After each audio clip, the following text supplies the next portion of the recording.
Hello दोस्तों, कैसे हैं आप सभी। दोस्तों, रीट के लिए बहुत ही इम्पोर्टेंट चीज़ें मैं आपके लिए लेके आता रहूँगा। दोस्तों, आपको बता दूँ मेरा परिचय। मैं एक ऑलरेडी टीचर हूँ और मैंने भी अपने जीवन के अंतर्गत बहुत लंबा संघर्ष किया है। तो नौकरी सरकारी ऐसे ही नहीं मिल जाती, उसके लिए बहुत बड़ा प्रयास करना पड़ता है। दोस्तों, अगर आप भी मेहनत करना चाहते हो और नौकरी लगना चाहते हो तो प्लीज़ मेरी आपसे एक रिक्वेस्ट है कि आप मुझे भी सपोर्ट करें और ख़ुद भी पढ़ाई करें। तो सबसे पहले आपसे मैं एक रिक्वेस्ट करूँगा कि आप मेरे चैनल को सब्सक्राइब ज़रूर कर दें। आपका एक सब्सक्राइबर मैं आपके लिए मेहनत करूँगा। इससे आप अगर सब्सक्राइबर बढ़ाओगे तो मुझे अच्छा लगेगा कि और भी आप देखने वाले बहुत हैं। तो आप सभी से मेरी रिक्वेस्ट है कि सबसे पहले कि अपने बंदों तक ये वीडियो ज़रूर शेयर कर दें। देखो दोस्तों, सबसे बड़ी बात है, जो भी मेरी वीडियो देख रहा है मैं चाहता हूँ कि वो हर बंदा नौकरी लगे। जिससे आप भी कहोगे सर, आपने हमें बहुत बड़ा एक ज्ञान दिया है और आपके पढ़ाए हुए प्रश्न आएँ तो मुझे बहुत बड़ी खुशी होगी। तो प्लीज़ अगर आप चाहते हो नौकरी लगना तो मैं आपसे रिक्वेस्ट करूँगा, प्लीज़ चैनल को सब्सक्राइब ज़रूर कर लो। मैं आपके लिए रीट से संबंधित ही चीज़ें लाऊँगा। मैं स्पेशल रीट पर ही कार्य कर रहा हूँ। जो भी वीडियो बना रहा हूँ वो सब रीट पर ही बना रहा हूँ। कोशिश मेरी यही है कि आपका रीट में सिलेक्शन होना चाहिए और इस बार मैं चाहता हूँ कि क्वेश्चन मेरे जो भी हैं एग्ज़ाम में 100% आएँगे, ये मैं आपसे विश्वास के साथ कह रहा हूँ। और दोस्तों, एक दिन मैं लाइव आऊँगा जब आपको बताऊँगा कि हर टीचर एक ही बात क्यों कहता है कि यार अब की बार नया पेपर बनाएँ और कुछ नए प्रश्न आएँ। तो उसका मैं सॉल्यूशन निकाल लिया है कि अगर मान लीजिए बार-बार यही बंदा बोलते हैं या टीचर यही बात बोलते हैं, इसका मतलब है कि वो जो मैटर है वो पढ़ा नहीं पाए। अगर वो मैटर पहले ही पढ़ा दिया जाए तो कोई बंदा ये बात नहीं कहेगा कि भाई ये पेपर नया आया है। ओके दोस्तों, तो आपके सामने मेरे सारे क्वेश्चन चल रहे हैं और आप रिवाइज़ भी कर लें। आप सभी से रिक्वेस्ट है प्रतिदिन मेरी वीडियो अवश्य देखो। चलो, यहाँ पर मैं क्वेश्चन को आपके सामने रिपीट करूँगा, अगला क्वेश्चन, और ऑप्शन के साथ आंसर ही बताऊँगा। ओके दोस्तों।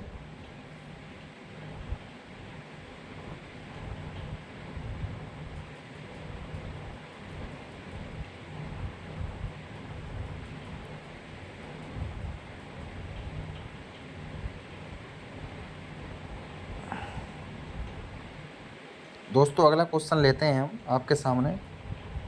वीर सतसई नामक प्रसिद्ध ग्रंथ जिसमें 1857 की क्रांति में शहीद हुए वीर सपूतों की गाथा लिखी है, वह किसकी रचना है? सूर्यमल मिश्रण की रचना है दोस्तों। सूर्यमल मिश्रण की रचना है दोस्तों। दोस्तों, प्लीज़ अगर चैनल पर नए हो तो सब्सक्राइब ज़रूर कर लेना। मैं आपसे रिक्वेस्ट कर रहा हूँ, आपके लिए बहुत इम्पोर्टेंट प्रतिदिन सिर्फ रीड से संबंधित ही मोस्ट क्वेश्चन लेकर आऊँगा आपके लिए। अगला क्वेश्चन देखते हैं दोस्तों। राजस्थान पृथ्वी के किस गोलार्ध में स्थित है? तो ये उत्तरी और एवं पूर्वी गोलार्ध में स्थित है दोस्तों।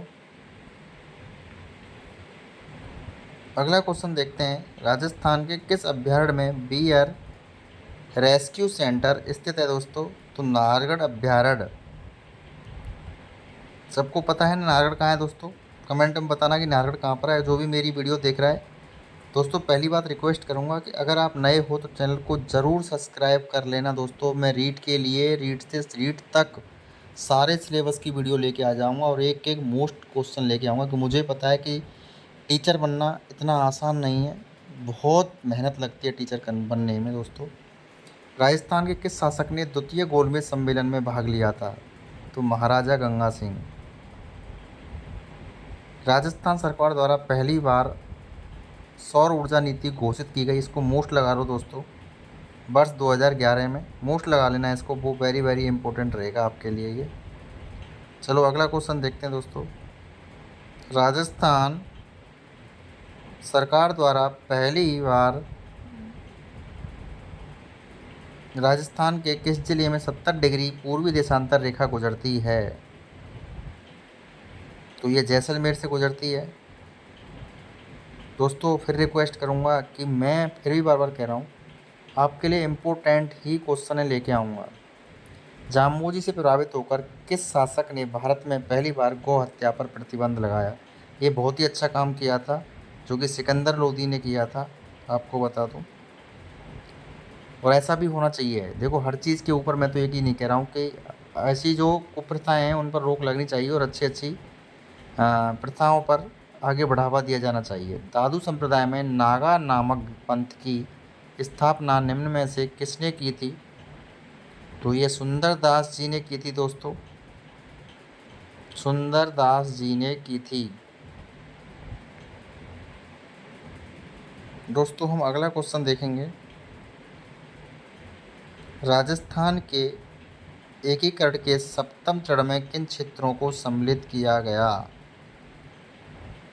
तो दोस्तों अजमेर और आबू को किया गया था उस समय, क्योंकि अजमेर हमारा एक अलग से प्रांत था। आपको बता दूं, ये धारा सभा और प्रतिनिधि सभा दो क्वेश्चन अवश्य आते हैं जो आरएस में पूछे जाते हैं। राजस्थानी रियासतों में सबसे पहले किस रियासत में प्रजामंडल की स्थापना हुई? तो ये जयपुर प्रजामंडल में हुई थी दोस्तों। जयपुर प्रजामंडल के अंतर्गत ये स्थापना की गई थी।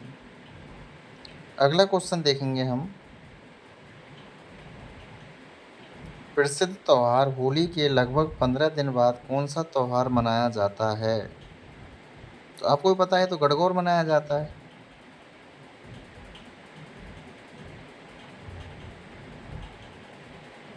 दोस्तों मैं फिर कह रहा हूँ, अगर आप चैनल पर नए हो सब्सक्राइब ज़रूर करना चैनल को, आपके लिए बहुत इम्पोर्टेंट रहेगा और मुझे भी आगे बढ़ने का मौका मिलेगा। राजस्थान में पाए जाने वाली मिट्टियों में कौन सर्वाधिक उपजाऊ है? तो यह है जलोढ़ मृदा। और दोस्तों मैं एक चीज़ चाहता हूँ कि देखो, शिक्षा जीवन के अंतर्गत गरीब बच्चों को बिल्कुल निःशुल्क होनी चाहिए और मेरी खुद की सोच भी यही है। राजस्थान के जिस जिले में भाखड़ा नागल बांध से सबसे अधिक सिंचाई होती है वह है श्री गंगानगर। दोस्तों अभी भी मैं आपको बताना चाहता हूँ कि 2000 जो अपनी 23 वाली भर्ती हुई है उसमें भी मेरे यहाँ पर आपको बता दूँ 70 से 75% मैंने सिलेक्शन दी है टीचिंग लाइन में। लेकिन यूट्यूब पर पहली बार आया हूँ, आपको बता दूँ। तो प्लीज़ आप सपोर्ट करो मुझे, जिससे और बच्चों को भी लगने का मौका मिले, और आप लगोगे तो मुझे बहुत बड़ी खुशी होगी। राजस्थान के किस राष्ट्रीय उद्यान में पक्षियों का संरक्षण किया जाता है? तो घना केवला देव में।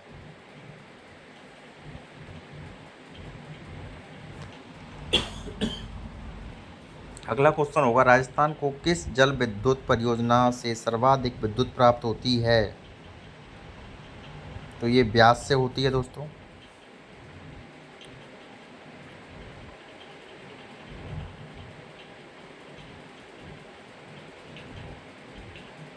वह कौन मेवाड़ का मशहूर शासक था जिसने अचड़गढ़ के किले की मरम्मत करवाई थी? तो महाराणा कुम्भा।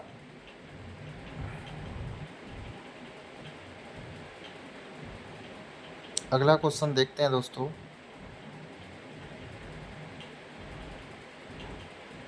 कौन सा शासक अभिनव भरता आचार्य के नाम से प्रसिद्ध था? तो ये राणा कुंभा ही था दोस्तों।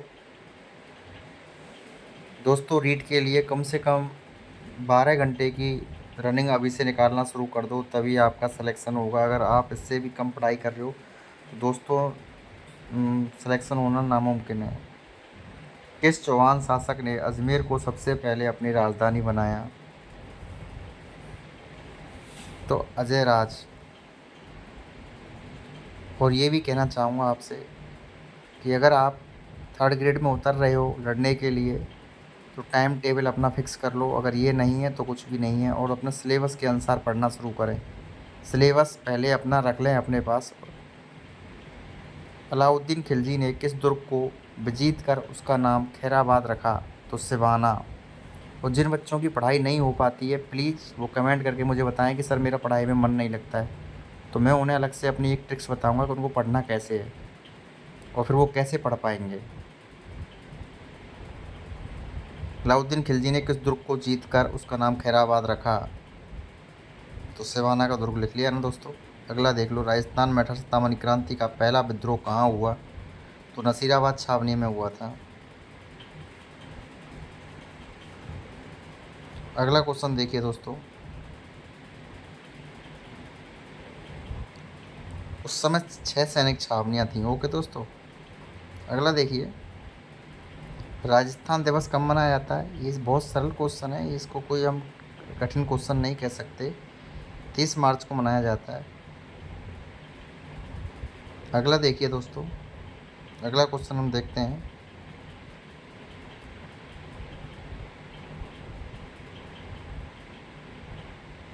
दोस्तों इसमें ये भी आप याद रखना कि राजस्थान दिवस कब मनाया जाता है, तो वो 30 मार्च हो गया। लेकिन इसमें मैं आपको एक चीज़ और बताना चाहता हूँ कि अपना जो एकीकरण वगैरह हुआ था वो कितने चरणों में हुआ, ये क्वेश्चन आता है। इसकी 7 चरणों में आपको उसका आंसर देना है। जो अगला क्वेश्चन आ चुका है, पहली बात तो कि राजस्थान का एकीकरण कितने चरणों में पूरा हुआ, तो 7 चरणों में पूरा हुआ था, ये भी आपको याद रखना है। दोस्तों रेट के लिए आप कितनी पढ़ाई कर रहे हो और कितनी प्रतिदिन नहीं कर रहे हो, तो प्लीज़ मुझे कमेंट करके बताओ आप कि आप कितनी मेहनत कर पा रहे हो और कितनी नहीं कर पा रहे हो। ओके दोस्तों,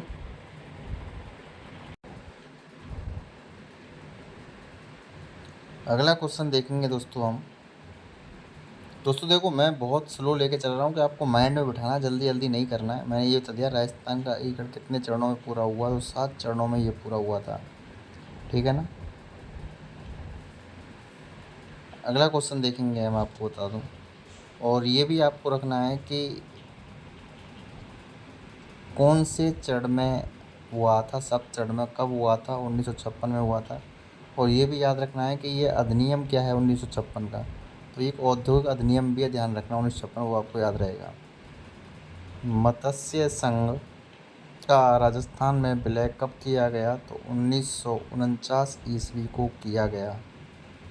दोस्तों नौकरी लगना बहुत कठिन है, इसलिए मेहनत करते रहो। मैं आपसे एक ही बात कहूँगा, विश्व का एकमात्र वृक्ष मेला कहाँ लगता है, तो आपको पता है, खेजड़ी।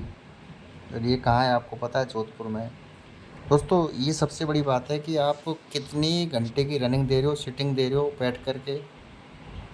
कभी खड़े हो गए, कभी मन किया, कभी नहीं किया, आज पढ़ना है कल नहीं पढ़ना है, ये भी आप छोड़ दो अगर आपको नौकरी लगना है तो। नहीं तो नौकरी वही लगेंगे जो सारा सब कुछ त्याग करके और अपने एक बहुत ज़्यादा मेहनत पर लग जाएंगे, वही नौकरी के लिए सफलता पाते हैं।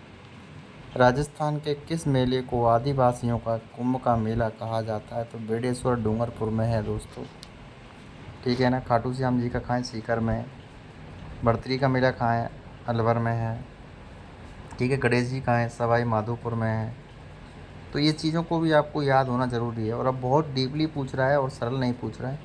मैं कट ऑफ भी आपको बताऊंगा कितनी रही कितनी रहेगी। पिछली बार मैंने जो कट ऑफ बच्चों को बताई थी ऑफलाइन बैचेज में, वही कट ऑफ रही थी, उससे ऊपर कोई कट ऑफ नहीं गई।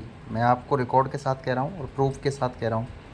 तो ये चीज़ें आपको याद रखना है कि हमेशा जब कट ऑफ निकलती है तो ज़्यादा ऊपर नीचे नहीं होती है दोस्तों। समझ पा रहे हैं ना आप मेरी बात।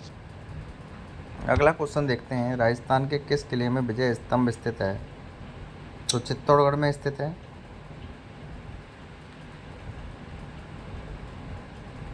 अगला क्वेश्चन देखते हैं, मेवाती बोली राजस्थान के किन क्षेत्रों में बोली जाती है, तो सबको पता है भरतपुर और अलवर में बोली जाती है। ठीक है ना। ये आपको याद रखना है। और इनसे संबंधित जो क्वेश्चन बनते हैं उनको आप, मैं एक बात कह रहा हूँ, एक कॉफ़ी बनाओ। और सबसे बड़ी बात है कि आप प्रतिदिन जब प्रैक्टिस कर रहे हो ना, तो प्रतिदिन मुझे ये बताओ कि आप मेरी प्रैक्टिस में कितने क्वेश्चन राइट कर पा रहे हो। समझ रहे हैं ना। मेरा कहना है कि अगर आप रीट की तैयारी कर रहे हो, तो मैं अभी भी आपको बता रहा हूँ आज की डेट के अंदर आपको बता दूँ कि सन 2012 वाली या 13 वाली भर्ती थी, उसमें 56% गई थी। ठीक है ना। उसके बाद जब ये रीट होना शुरू हुआ है तो उस समय 72% से लेकर 74% के बीच में सिलेक्शन हुआ करता था। ठीक है। और मैं अभी बता दूं आपको, तो आज की डेट के अंदर आपको है ना, मेरी नज़र के अंदर आपको कितना परसेंट चाहिए, तो मैं आपको बता दूं आज की डेट के अंदर 80% से कम आपके लिए मार्क्स नहीं आने चाहिए। 80% पर ही सिलेक्शन होता है, 80% से कम आने पर आप सिलेक्शन नहीं होता है। बहुत बच्चे मेहनत करते हैं प्रतिदिन, उनको ये प्रतिदिन पढ़ना ही पढ़ना है, क्यूज करनी है कि भाई इतना काम करना ही करना है हमको आज पूरे दिन के अंदर। तो आपको वही सोच करके कार्य करना है। राजस्थान का मरुस्थल का विस्तार किन राज्यों तक है, तो राजस्थान, पंजाब, गुजरात, हरियाणा तक है।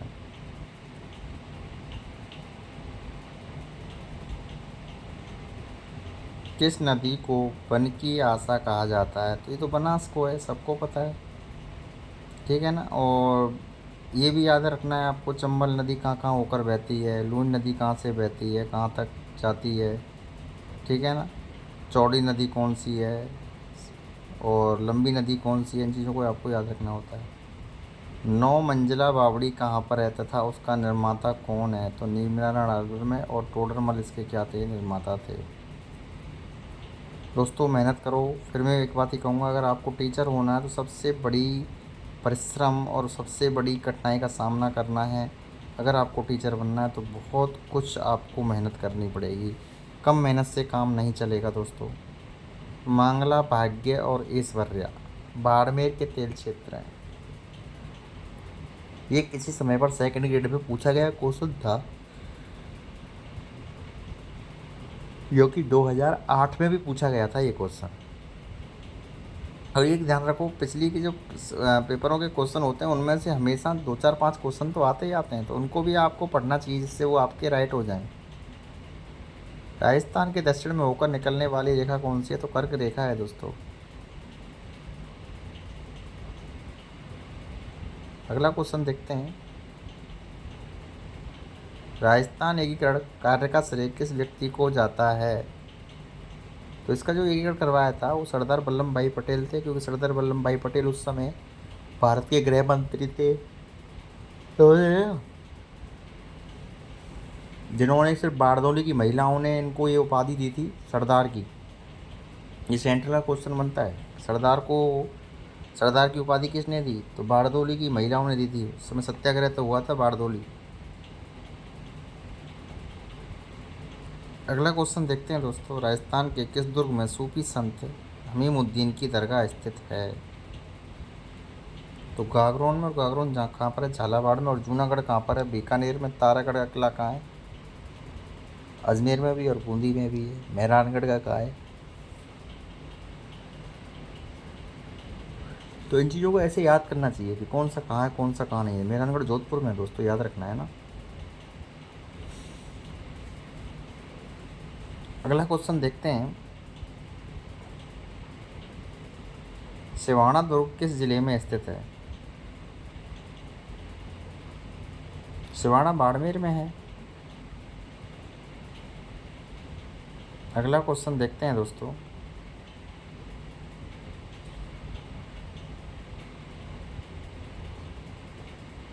राजस्थान में सर्वाधिक अमेरिकन कपास किस जिले में उगाई जाती है, तो कपास का जो क्षेत्र है ना, श्री गंगानगर है दोस्तों। खस घास कहाँ पाई जाती है, वो आपको पढ़ना है। उस क्षेत्र का तेल भी बनता है, तो कहाँ बनता है वो भी आपको पढ़ना है, ठीक है ना। तो इन सब चीज़ों को आप देखते रहें। किस ताप कटिबंध में आता है, राजस्थान किस ताप कटिबंध में आता है, तो उष्ण शीतोष्ण में आता है। दोस्तों मैं यही कहना चाहूँगा आपसे, प्लीज़ अगर आप मेरे ये चीज़ ना देखें कि मैं ये सिर्फ ये देखिए कि मैंने रीट में कितने सिलेक्शन दिए हैं पिछली बार, और मैं आपको ये भी बताना चाहता हूँ कि इस बार भी मैं आपको कितने सिलेक्शन दूंगा। खुद आप विश्वास कर जाओगे कि हमारा पेपर मैटर कितना एग्ज़ाम में आया, सेकंड ग्रेड, फर्स्ट ग्रेड और थर्ड ग्रेड वाले। मैं कह रहा हूँ सिर्फ मैं शिक्षक भर्ती पर ही इस चैनल को उतारना चाह रहा हूँ। प्लीज़ अगर आप शिक्षक बनना चाहते हो तो सपोर्ट करो, सब्सक्राइब करो, लाइक भी करो और शेयर भी करो अपने ग्रुप तक। दोस्तों मैं ये चाहता हूँ कि शिक्षा जीवन के अंतर्गत बच्चों को फ्री होनी चाहिए। मैं तो ऑफलाइन बैचेज़ में भी बच्चों को शिक्षा फ्री देने की कोशिश करता हूँ। मेरा सपना है कि ना, कि इस दुनिया के अंदर कोई भी व्यक्ति अपना सिर्फ नाम लेके जाता है, बाकी कुछ लेके नहीं जाता है। और मैं नहीं चाहता, कहते हैं कि वो ठीक है जो लोगों ने सिर्फ अपना एक बिज़नेस और व्यापार बना लिया है। लेकिन दोस्तों अगर आप इस बात से सहमत हो तो प्लीज़ मेरे लिए एक लाइक ज़रूर देना। किस झील पर सोडियम सल्फेट संयंत्र स्थापित किया गया है, तो डीडवाना झील पर किया गया है, डीडवाना झील। ओके दोस्तों, सभी के लिए गुड नाइट। और प्लीज़ आप जो जहाँ से पढ़ रहे हो, कहीं किसी भी जगह से, तो मुझे आपसे रिक्वेस्ट है एक बार कमेंट ज़रूर करना आप कहाँ से हो और किससे कैसे हो।